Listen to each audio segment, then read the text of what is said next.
आज ट्रायंगल की एक और इम्पॉर्टेंट प्रॉपर्टी हम डिस्कस करते हैं। तो आज का हमारा टॉपिक है converse of basic proportionality theorem. हमने पिछली क्लास में बेसिक प्रोपोर्शनैलिटी थ्योरम देखा था, आज हम उसका कन्वर्स देखेंगे। सबसे पहले कन्वर्स मतलब क्या होता है? कन्वर्स मतलब कि in mathematics converse means to just reciprocate the statement. यानी कि अगर मान लो उसमें हम क्या करते थे, हम रेशियोज प्रूव करते थे कि ट्रायंगल के साइड्स का रेशियो आपस में इक्वल होता है। तो हम कन्वर्स ऑफ बीपीटी में जस्ट उसका अपोजिट स्टेटमेंट प्रूव करेंगे। यानी कि यहाँ पे हमको ये प्रूव करना है कि जो डीई है वो बीसी के पैरेलल है। Converse means the any statement in mathematical term which is written in an opposite और in reverse sequence is known as converse. तो कन्वर्स ऑफ बीपीटी क्या है, चलिए देखते हैं। If a line divides any two sides of triangle proportionally. देखो जो पहली हमारी थ्योरम थी बेसिक प्रोपोर्शनैलिटी थ्योरम और थिल्स थ्योरम एस्पिरेंट्स, उसका जस्ट हमने रिवर्स कर दिया कि नहीं कर दिया। तो उसमें क्या था कि भाई उसमें तो एक लाइन थी जो कि पैरेलल थी, लेकिन यहाँ और वहाँ पे प्रोपोर्शनल इक्वल प्रूव करने थे कि जो रेशियोज होता है वो इन सेम प्रोपोर्शन होता है। लेकिन यहाँ पे क्या करना है, यहाँ पे ऑलरेडी दे दिया है कि सेम प्रोपोर्शन में है और जो साइड है वो पैरेलल होगी, ये प्रूव करना है। राइट, जस्ट उसका रिवर्स ऑर्डर है। तो if a line divides any two sides of a triangle proportionally then the line is parallel to the third side. फिर जो लाइन है वो थर्ड साइड के पैरेलल होगी, ये प्रूफ करना है। तो चलिए स्टार्ट करते हैं कन्वर्स ऑफ बीपीटी। सबसे पहले अब इसमें जो गिवन डेटा है वो लिखेंगे स्टेटमेंट के अकॉर्डिंग कि साइड्स जो हैं वो सेम प्रोपोर्शन में दे रखा है एस्पिरेंट्स, राइट। यानी कि A D upon D B is equal to A E upon E C हो जाएगा, करेक्ट। अब हमको प्रूफ क्या करना है कि जो डी है D is parallel to B C, ये हमको दिखाना है प्रूफ करके, ठीक है। तो चलिए बहुत सिंपल है, देखते हैं। तो सबसे पहले इसमें हम अपना एजम्पशन मानेंगे let D E be not parallel to B C. मतलब हमने ये मान लिया कि अभी फिलहाल के लिए जो डी ई है वो बी सी के पैरेलल नहीं है, हमने ऐसा एजम्पशन माना, राइट। आगे देखते हैं। देन ड्रॉ, फिर हमने क्या ड्रॉ किया, एक लाइन डी एफ और ड्रॉ की which is parallel to B C. तो भैया हमने एजम्पशन माना कि जो डी ई है वो बी सी के पैरेलल नहीं है, तो फिर एक लाइन हमने डी एफ मान ली, वो बी सी के पैरेलल है, तो D F parallel to B C, right aspirants. चलिए आगे देखते हैं। नाउ अब हमको पता है थेल्स थ्योरम और बेसिक प्रोपोर्शनैलिटी थ्योरम के अकॉर्डिंग क्या होता है, साइड्स का जो प्रोपोर्शन होता है। तो अगर मैं लिखूं A D upon D B is equal to A E upon E C, ये तो क्वेश्चन में गिवन था। अच्छा, दूसरी चीज़ क्या है, अगर हमने डी एफ और बी सी को पैरेलल माना है, ठीक है, राइट, डी एफ और बी सी, तो कहीं ना कहीं ये भी तो सेम प्रोपोर्शन में डिवाइड होंगे अकॉर्डिंग टू थेल्स थ्योरम। तो देखो क्या हो जाएगा, A D upon D B is equal to A F is equal to A F upon F C. देखो ए एफ ये और अपॉन ये इतना पोर्शन एफ सी हो जाएगा कि नहीं हो जाएगा। यानी कि बेसिकली हमने क्या किया, हमने जैसे ही एक दूसरी लाइन डी एफ को मान लिया, जो हमने कंस्ट्रक्शन किया किसके पैरेलल, बी सी के, तो वो भी तो सेम प्रोपोर्शन में डिवाइड करेगा according to Thales theorem, right. तो A D upon D B is equal to A F upon F C, ये हो गया बाय बेसिक प्रोपोर्शनैलिटी थ्योरम। और ये गिवन ही था हमको कि A D upon D B जो है वो ए ई अपॉन ई सी के इक्वल है। तो इन दोनों से हम क्या कंक्लूड कर सकते हैं, इन दोनों स्टेटमेंट से हम ये कंक्लूड कर सकते हैं एस्पिरेंट्स, दोनों में A D upon D B common है, तो इस वैल्यू को और इस वैल्यू को इक्वेट कर सकते हैं, राइट। यानी कि कहीं ना कहीं A F upon F C is equal to A E upon E C हो जाएगा। यहाँ तक हमने चीज़ें देख ली। अब adding one on both side, अब हम क्या करेंगे, दोनों तरफ वन ऐड करेंगे इस इक्वेशन में। तो जैसे हम ऐसा करेंगे तो क्या हो जाएगा, देखो A F upon F C plus one is equal to A E upon E C plus one, ठीक है। अब चलिए इसका एलसीएम लेते हैं। तो जब एलसीएम लेंगे तो A F plus F C upon F C, right aspirants. और इधर क्या हो जाएगा जब एलसीएम लेंगे, ए ई प्लस ई सी अपॉन ई सी। अब देखो ध्यान से, अब अपना ट्राइंगल ध्यान से देखो, कंसीडर करो एस्पिरेंट्स। तो अगर ए एफ और एफ सी को हम ऐड करेंगे, ए एफ और एफ सी, तो पूरा का पूरा हमको क्या मिल जाएगा, ए सी मिल जाएगा कि नहीं मिल जाएगा, पूरा ए सी मिल रहा है, तो ए सी अपॉन एफ सी। और ऐसे ही अगर हम ए ई और ई सी को ऐड करेंगे तो भी हमारा पूरा ए सी मिल रहा है, तो ए सी अपॉन ई सी। यानी कि यहाँ पे तो ए सी और ए सी आपस में इक्वल हो गए, तो यानी कि एफ सी और ई सी आपस में इक्वल हो जाएंगे इस स्टेटमेंट से, बिल्कुल सही है ना। तो F C is equal to E C हो गया। नाउ अब देखो ई और एफ जो हैं वो कहीं ना कहीं, इसका मतलब क्या हुआ कि भाई अगर F C is equal to E C आ गया, यानी कि F C is equal to E C आ गया, यानी कि ई और एफ पॉइंट कहीं ना कहीं कॉन्साइड कर रहे होंगे, है ना। अगर ज्योमेट्री पॉइंट ऑफ व्यू से सोचो और विजुअलाइजिंग पावर अपने आप बढ़ाओ तो ध्यान से देखो, एफ सी, ये पूरा एफ सी हमने ई सी के बराबर पुट कर दिया, यानी कि ई सी पे तो कहीं ना कहीं लाई कर रहा है ई सी भी एफ सी लाइन पे। तो अगर ये दोनों आपस में इक्वल हो गए तो इसका मतलब क्या हुआ कि कहीं ना कहीं दोनों पॉइंट टकरा रहे होंगे आपस में, यानी कि ई एंड एफ कॉन्साइड कर रहे होंगे। ठीक है, इतनी बात समझी। अच्छा, बट हमने क्या बोला था कि जो डी एफ है वो भाई बी सी के पैरेलल है, हमने ये माना था। तो देयरफॉर हमारा जो एजम्पशन था वो भी गलत हो गया, क्योंकि कॉन्साइडिंग नेचर की वजह से तो डी जो है वो बी सी के पैरेलल होगा, हैंस प्रूव्ड।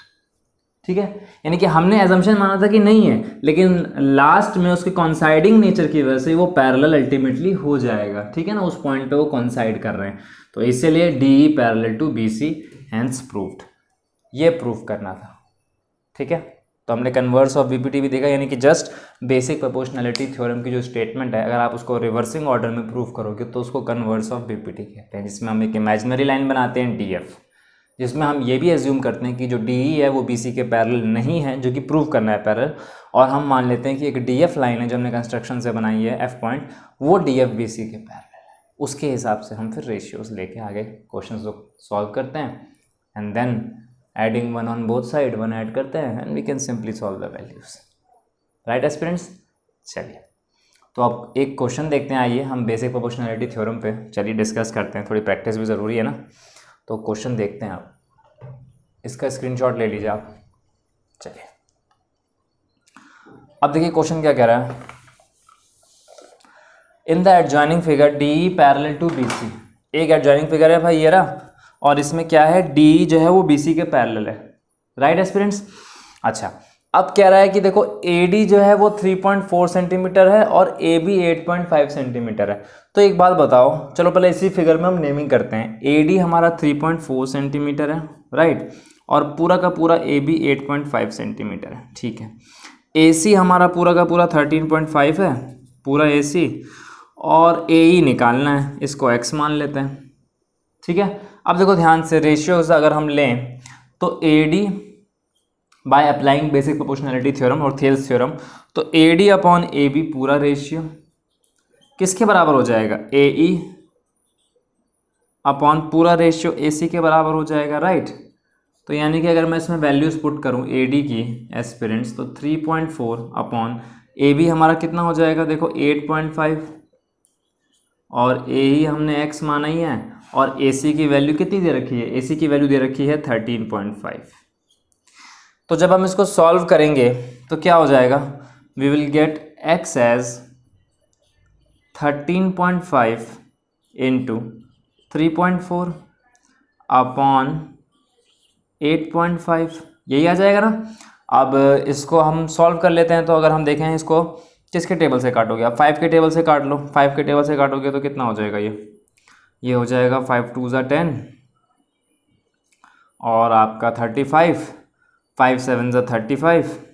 ठीक है, और इसको भी 5 के टेबल से काट लो, तो 5 1 ज़ा 5, ठीक है, 35, 5 7 ज़ा 35, ये हो गया आपका कितना, 17 2 ज़ा 34 होता है। राइट, ठीक है, तो ये कितना टाइम चला गया, अगर आप 1.7 को 2 से करोगे तो 3.4 आएगा। राइट, तो 2.7 into 2 and we will get 5.4, यानी कि हमने x की वैल्यू निकाल ली भाई, कितनी, 5.4 centimetre is the right answer. देखा कितना सिंपल है, इस पे क्वेश्चन बहुत आसान होते हैं, बहुत ज़्यादा मुश्किल नहीं है, खाली आपको अपने कंसेप्ट लगाने होते हैं, यू कैन ईजिली सॉल्व। ये वैल्यू आ गई।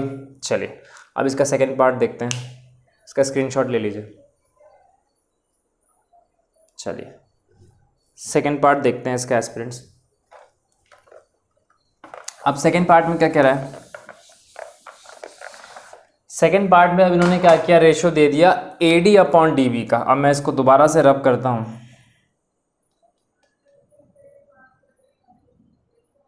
अब इन्होंने जो रेशियो दिया है वो दिया है A D upon D B. और देखो ए डी हो गया हमारा कितना 3, और डी बी हो गया हमारा कितना, डी बी दे रखा है इन्होंने 5, और AC पूरा का पूरा दे दिया 9.6, ठीक है, ये पूरा 9.6 दे दिया, AE पूछ रहा है, तो AE x मान लो। तो देखो ध्यान से हम यहाँ से तुरंत एक क्या वैल्यू निकाल सकते हैं एस्पिरेंट्स, EC हमारा कितना हो जाएगा, हमारा EC हो जाएगा पूरा का पूरा, बल्कि EC ना लिख के पहले AC निकालते हैं। AC कितना हो जाएगा हमारा पूरा, ये x है, ये 9.6 है, तो यानी कि कहीं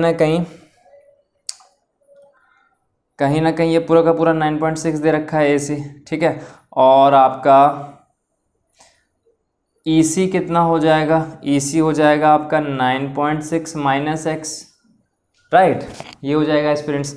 अब देखो, अब रेशो के हिसाब से अगर हम चलें तो AD अपॉन DB, यानी कि AD अपॉन DB किसके बराबर हो जाएगा according to BPT basic proportionality theorem, AE upon EC। Now we can simply put the values. तो भाई AD कितना है 3, DB है 5, और AE हमने माना x, और EC अभी निकाला 9.6 माइनस x। तो इसको जब आप फर्दर सॉल्व करोगे, क्रॉस मल्टीप्लाई करोगे, तो क्या हो जाएगा 3 into 9.6 minus x is equal to 5x, यही हो जाएगा ना। अब देखो इसको सॉल्व करते हैं, तो 9.6 इंटू 3 28.8, तो 28.8 minus 3x is equal to 5x, and when we further solve it, जब इसको और फर्दर सॉल्व करेंगे तो ये माइनस 3x उधर जाएगा, प्लस का हो जाएगा, तो 28.8 is equal to 8x, right, 8x। और जब x की वैल्यू निकालोगे आप तो ये हो जाएगा 28.8 अपॉन 8, और इसको फर्दर हम जब सॉल्व करेंगे तो we will get x as, देखो 8 2 ज़ा 16, 8 3 ज़ा 24, ठीक है। तो 8 3 ज़ा 24 जैसे ही करोगे 48 बन जाएगा, 8 6 ज़ा 48, यानी कि ये अप्रॉक्सीमेटली 3.6 टाइम्स चला गया, 36 8 ज़ा 288 होता है। Then we will get our value of AE as 3.6 centimetre is the right answer. तो ये क्वेश्चन भी हमने सॉल्व कर लिया, देखा आपने। आई होप आज की क्लास भी आपको इंटरेस्टिंग लगी होगी, और कन्वर्स ऑफ BPT भी क्लियर हुआ होगा, और हमने एक BPT के ऊपर क्वेश्चन जो सॉल्व किया वो भी अच्छे से समझ में आया होगा। थैंक्स फॉर ज्वाइनिंग एस्पिरेंट्स मंत्र, हैव अ ग्रेट डे।